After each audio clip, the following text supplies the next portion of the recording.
What is the creepiest real-life story you know that still sends chills down your spine? My grandparents are Dutch immigrants in New Zealand, and in the 1970s they had a caravan that they took out camping to a rural part of the North Island for a little family fun camping trip.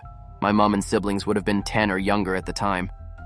They were way out in the middle of nowhere near a lake in the rainforest, and after the kids had gone to sleep, my grandparents had stayed awake a little while just reading, etc., having a cup of tea.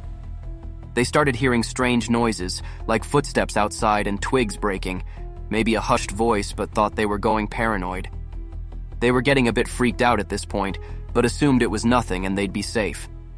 Grandpa told me he couldn't go to sleep, and suddenly heard a definite footstep right outside the caravan door. He peeked out the window of the caravan, and it was completely pitch black and no moonlight whatsoever, but he could see the glowing cigarette of what must have been a pretty tall man standing right at the door of the caravan. He could still hear other footsteps too, even though whoever was smoking this cigarette outside the door was standing dead still.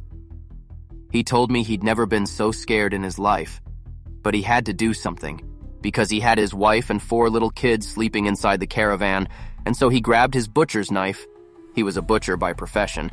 Lord knows why he had it on a family camping trip. Opened the door to confront or yell or do whatever he could to scare the people away, but when he opened the door, he saw no one and heard no noise.